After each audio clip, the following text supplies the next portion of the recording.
Hi friends, welcome to my channel super trader Lakshya. यहाँ बात करूंगा किस तरीके से प्लान कर सकते हैं कल के लिए। कल फ्राइडे है, इस वीक का एंड भी है। तो यहाँ पे सबसे पहले बात करूंगा आज फिलहाल क्या हुआ, यूएस फ्यूचर किस तरीके से और इंडियन मार्केट ने क्या किया। तो सबसे पहले यूएस फ्यूचर फिलहाल डाउन है और ये काफी कुछ फ्लक्चुएशन कर रहा था हमारे टाइम पे, अभी फिलहाल डाउन जा रहा है। उसका कुछ रीजंस हैं, कुछ पॉइंट्स हैं। सबसे पहली चीज है कि डॉलर इंडेक्स 109.29 पे है, जो कि काफी सालों के हाईएस्ट लेवल पे है फिलहाल।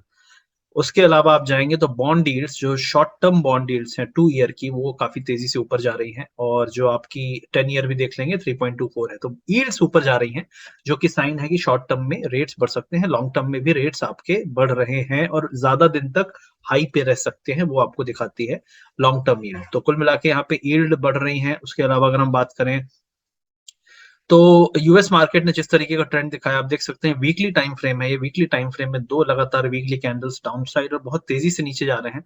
यहाँ पे आई डोंट थिंक कि इससे पहले रुकना चाहिए। अगर ट्रेंड लाइन की बात करें, लास्ट टाइम भी ऐसा ही ट्रेंड बना था और हम अगर यहाँ से गिरने वाले हैं तो ये फॉल बहुत ही ब्रूटल हो सकता है अगर यहाँ से और गिरे हम। तो ये आपका जो लेवल है ऑलमोस्ट 28,490, जो प्रीवियस लो है, उसको भी तोड़ सकता है। तो ये बहुत इंपॉर्टेंट है वॉच करना कि डाउ जोन्स क्या करता है। तो इसको नजर में रखिएगा, क्योंकि अगर ये लगातार गिरता रहा तो ज्यादा यहाँ पे सपोर्ट नहीं है और हम नया लो बहुत तेजी से बनाएंगे।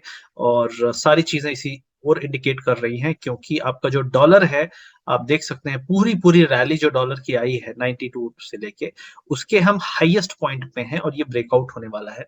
और अगर हम इसके लॉन्ग टर्म चार्ट में देखें तो आप देखिए कितने सालों के हाईएस्ट लेवल पे फिलहाल है ये।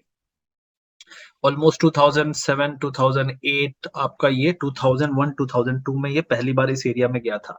और 2001 में आपको पता है डॉट कॉम क्रैश हुआ था, मार्केट क्रैश हुआ था। तो ये एक इंपॉर्टेंट एरिया है जहां पे ये जा सकता है। फिलहाल ब्रेकआउट है और मुझे इमीडिएट जो टारगेट दिख रहे हैं 112.5 के दिख रहे हैं यहाँ पे। तो डॉलर अगर ऊपर जाएगा सब कुछ गिरेगा, स्टॉक गिरेंगे, रुपी आपका कमजोर होगा, सारी चीजें होंगी। और आरबीआई लगातार 7-8 बिलियन वीकली जो खर्च कर रहा है अपने रुपये को बचाने के लिए, वो ज्यादा समय तक नहीं कर पाएगा। तो ये आपको नजर रखनी है। मैं मैक्रो पिक्चर बता रहा हूँ जो चीजें इंपैक्ट कर सकती हैं। ये आपकी यील्ड्स हैं, 10 ईयर यील्ड आप देख सकते हैं, ये वापस से हाई लेवल पे जा रही है।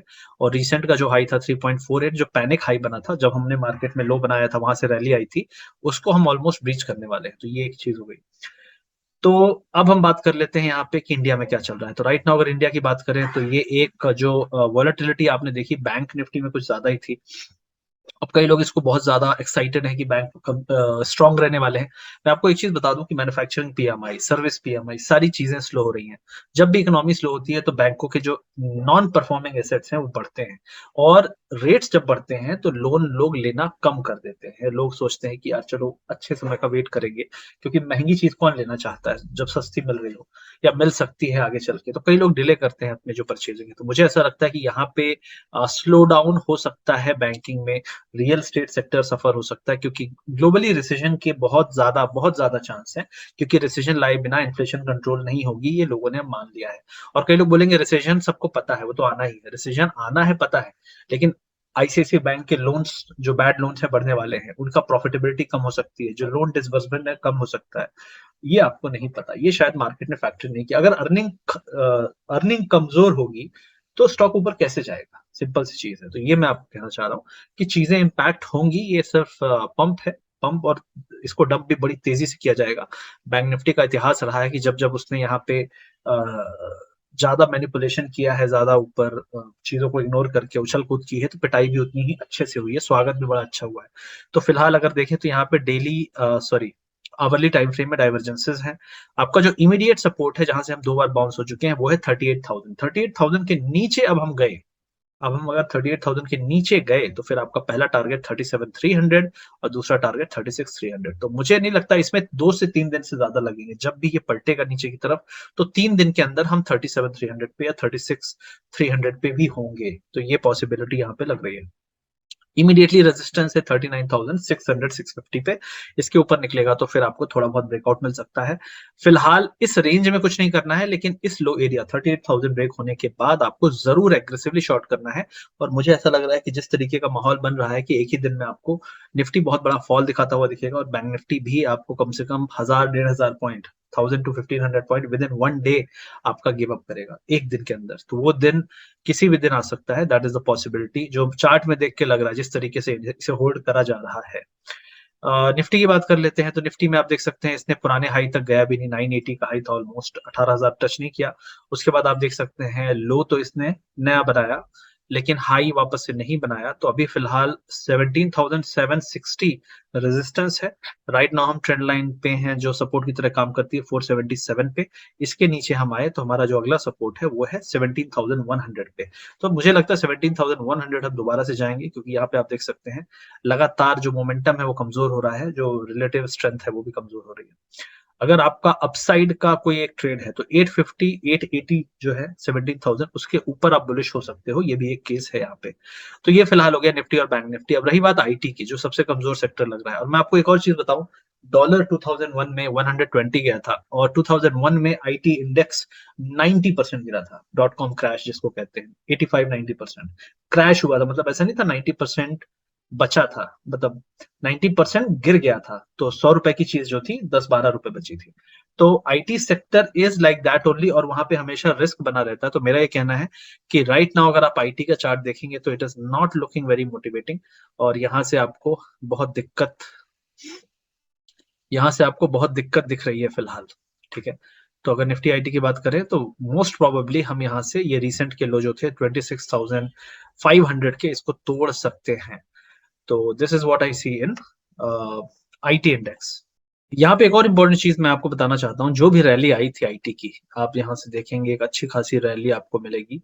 ये ब्रेकआउट जोन था और उसके बाद यहाँ पे एक अच्छा कंसोलिडेशन हुआ था ब्रेकआउट के पहले। राइट नाउ हम यहाँ पे कंसोलिडेशन कर रहे हैं। अगर ये एरिया गिव अप किया तो हम कहाँ तक गिरेंगे, यहाँ तक। तो आपका 22,000 तक भी आईटी इंडेक्स गिर सकता है, जिसके बारे में आपको बात कर रहा था। तो ये एरिया इतना इंपॉर्टेंट है कि अगर आईटी यहाँ से कमजोर रहा तो जो आपके आईटी के नॉर्मल स्टॉक्स हैं वो कितना गिरेंगे पता नहीं, लेकिन 20% इंडेक्स गिरने के चांसेस हैं यहाँ पे। तो दिस इज अ वेरी मतलब वरिड हूं मैं इस चार्ट को देख के कि ये मोस्ट प्रॉब्ली वही करने, क्योंकि कोशिश जितनी भी की बाउंस होने की वो सक्सेसफुल नहीं हो रही है। तो अगर आईटी ड्रैग होगा तो पूरा मार्केट ही ड्रैग होगा। बैंक्स में तो वैसे भी सब पंपिंग डंपिंग चल रही है, लेकिन आपको पता है जैसे एनपीए की बात मैंने कही, और वो जब बैंक दो चार बस्ट हो जाएंगे, दो चार बैंक पैसा लेके भाग जाएंगे, तब जाके समझ में आएगा कि क्या घपला हुआ है। जैसे पीएनबी में हुआ था, मतलब बैंक के जो लोन है वो डिफॉल्ट जब होना शुरू हो जाएंगे। तो फिलहाल ये एक चार्ट है जिसपे नजर रखिएगा। आपका लेवल है 26,800, मतलब करंट लेवल से 1000 पॉइंट से नीचे अगर हम गए तो मोस्ट प्रॉब्ली हम इस एरिया को ब्रेक कर सकते हैं, और हम नीचे बहुत नीचे तक जा सकते हैं 22,000 तक। क्योंकि ये जो चढ़ाई थी यहाँ पे, क्योंकि यहाँ पे जब हम गिर रहे थे ना, तो मैंने इसी बात को यहाँ पे कहा था कि अगर हम इस नेक लाइन को तोड़े, ये जो एरिया है, तो हम उसी तरीके से गिरेंगे एटलीस्ट यहाँ तक। अगर आप मेरे पुराने वीडियो 5-6 महीने पहले के देखेंगे, ये बातें हम कर रहे थे ऑलमोस्ट, आपको कह रहे हैं फरवरी में, सेम एग्जैक्टली यही बात मैं कह रहा था। आप जाके चार्ट में देख सकते हो। तो आईटी वहां पे ऑलरेडी है, और अगला जो फॉल है वो भी यहाँ तक आ सकता है। तो ये हो गया आईटी इंडेक्स। उसके अलावा ऑटो थोड़ा सा स्ट्रक्चर अच्छा है, लेकिन बहुत ज्यादा ओवरबॉट है, तो थोड़ा सा यहाँ पे करेक्शन आ सकता है मेरे हिसाब से। 12,400 तो फिलहाल 5 to 6% का एक डिप आ सकता है। ऑटो में भी काफी ओवरबॉट है, तो इसको डिप में एक्यूमुलेट आप कर सकते हैं। लॉन्ग टर्म व्यू अच्छा है, और फेस्टिव सीजन आ रहा है, तो मेरे हिसाब से this sector will do good. But dip में चेज मत करिए, डिप आएगा ही आएगा, डिप में बाय करना है। और जो इसके स्ट्रॉन्ग स्टॉक है उसमें अशोक लीलैंड है, महिंद्रा एंड महिंद्रा है, टीवीएस मोटर्स हैं, ये काफी अच्छा कर रहे हैं। मारुति रिसेंटली में काफी अच्छा करने लगा है। तो ये स्टॉक आपके जो लीडरशिप स्टॉक हैं वो रहने वाले हैं, अगर ऑटो में आप राइड करना चाहते हो। उसके अलावा रिलायंस थोड़ा सा गड़बड़ कर रहा है। अब ये रिलायंस अगर नहीं परफॉर्म करेगा तो निफ्टी ऊपर नहीं जाने वाला है। और रिलायंस जिस तरीके से बिहेव कर रहा है, मुझे लग रहा है कि Reliance is ready for another dip towards 2380। तो यहाँ से 200 पॉइंट का फॉल आ सकता है रिलायंस में। So this is one chart which I am watching very keenly. दूसरा है आईसीआईसीआई बैंक। इसका सिंपल रीजन है भाई, बहुत हो गया। ठीक है, सारा का सारा पैसा आप आईसीआईसीआई में नहीं डाल सकते, क्योंकि अर्निंग और परफॉर्मेंस भी दिखानी पड़ेगी। ठीक है, तो फिलहाल अगर आईसीआईसीआई बैंक की बात करें तो मेरे हिसाब से एक 800 तक का डिप, 60-70 रुपीज का डिप बाकी है, और इसका ब्रेकडाउन पॉइंट होगा 856 के नीचे। एक बार 856 के नीचे आता है तो वहां पे आप करीब करीब 50 रुपीज का नीचे डाउन साइड बहुत तेजी से आएगा, जब भी आएगा तो वो आप कैच कर सकते हैं। लेकिन उसका ब्रेकडाउन जोन है 845 से 855 के बीच में। इस रेंज में जब आए तो आप थोड़ा रेडी हो जाइए, और फिर देखिए जैसे ही ये ब्रेकडाउन होने लगे तो आप नीचे का कैच कर सकते हैं। दूसरा है आपका एक्सिस बैंक। एक्सिस बैंक का चार्ट आईसीआईसीआई से अच्छा नहीं है और यहाँ पे हम ट्रेंड लाइन रेजिस्टेंस से नीचे की तरफ घूम रहे हैं। इमीडिएट सपोर्ट जो है मेरे हिसाब से 720 और 700, ये दो सपोर्ट आपके एक्सिस बैंक में है। एसबीआई के बारे में अभी मेरा फिलहाल ये है कि राइट नाउ हम ट्रेंड लाइन के ऊपर हैं। जब तक 513 के ऊपर है तब तक कोई वीकनेस नहीं है, मतलब वीकनेस तो आ जाएगी लेकिन इसके नीचे ही शॉर्ट करने लायक है। 510 के नीचे अगर आपका ये एरिया है 545, ये पार हो जाए तो आप 565 तक का अपसाइड भी देख सकते हो। सरप्राइजिंग होगा लेकिन आप उसको मिस नहीं करें, ये मेरी सलाह होगी। तो 545 के ऊपर 565, 20 रुपए आपको मिल सकते हैं। और अगर आपका 511 टूटता है तो फिर आपके पास 490 तक का डिप आराम से मिल सकता है। कोटक बैंक की बात कर लेता हूँ, ये भी एक इंटरेस्टिंग स्ट्रक्चर लग रहा है मुझे। मेरे हिसाब से अगर इस चार्ट को आप देखेंगे तो आपको क्या समझ में आता है, ये थोड़ा सा हेड काइंड ऑफ दिखता है, ये एरिया शोल्डर है, ये भी एरिया शोल्डर हो सकता है, मतलब एक डिस्कशन की बात है लेकिन फिर भी। तो मेरा ये कहना है कि अगर यहाँ से हम नीचे की तरफ पलटे तो 1870 के नीचे ये ट्रेंड पलट जाएगा और हम फिर 1780 तक गिर सकते हैं, 100 रुपए का डिप आ सकता है। तो यहाँ से 30 रुपीज नीचे जाएगा तो आपका सेल है, और अगर आपका ये 1950 के ऊपर जाएगा तो फिर आप दोबारा से 2200 तक की रैली देखोगे। तो ये भी दोनों पॉसिबिलिटी ओपन है, लेकिन इसके लिए ब्रेक करना पड़ेगा 1950, 1945 ऑलमोस्ट, और लोअर साइड के लिए आपको 1865 के नीचे आप यहाँ पे करीब करीब 80 टू 90 रुपीज पकड़ सकते हो कोटक में। तो ये कोटक का आपको चार्ट फिलहाल बता रहा है, तो this is what you can focus on. तो यही मेरी राय थी। ओवरऑल आईटी कमजोर है तो आईटी में आप फोकस कर सकते हैं, जब भी बाउंस आए सेलिंग अपॉर्चुनिटी है। आईटी में कितने भी बड़े बड़े बाउंस आ रहे हैं सर्वाइव नहीं कर रहे हैं, तो मेरा कहना है कि IT will remain weak and IT is very very weak. तो आईटी में मैंने जो ब्रॉड एक चार्ट बनाया उसको आप अच्छे से अपने में बना के देखिए और सारे स्टॉक को बना के देखिए, क्योंकि कुछ स्टॉक बहुत ज्यादा गिरेंगे अगर वो चीज होना शुरू हुई तो ये फिलहाल मेरा व्यू है। यूएस फ्यूचर एक बार फिर देख लेते हैं, 150 90 पॉइंट्स तो ठीक है, वीक है, अभी भी वीक है। और जो यील्ड्स हैं वो आपकी ऊपर है 3-3 4-4%। जो डॉलर इंडेक्स है 109.2 के ऊपर है। अब कई लोग बोलेंगे ब्रेंट ऑयल सस्ता हो रहा है। देखिए जब रिसेशन आता है तो सब कुछ सस्ता हो जाता है, क्योंकि डिमांड जो होती है उसको क्रश किया जाता है। तो कुल मिला के जब लोगों की जेब में पैसे नहीं होंगे तो तेल सस्ता है या महंगा है फर्क नहीं पड़ता। तो ये चीज आपको यहाँ पे ध्यान देनी है। और दूसरा करेंसी में 79.57 पे आपका रुपी है, ये 80 के ऊपर जाने पे आपका 82 तक का मूव बहुत तेजी से आएगा। आरबीआई अभी लगी हुई है बचाने के लिए, लेकिन जिस दिन ये 80.3 पार कर जाए आपको ऊपर ऑलमोस्ट 82 तक कोई रोकने वाला नहीं होगा। तो this is my view. I hope आपको वीडियो अच्छा लगा होगा। अगर वीडियो अच्छा लगा तो चैनल को सब्सक्राइब करिए, वीडियो को लाइक और शेयर जरूर करिए।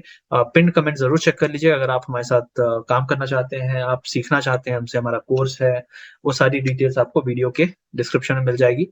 और हमारे टेलीग्राम चैनल जो ऑफिशियल है उसको भी आप ज्वाइन कर सकते हैं, उसकी भी पिन कमेंट से ज्वाइन करिएगा। सर्च करेंगे बहुत सारे फेक आईडीज हैं, so just be cautious. Thank you very much guys, see you soon.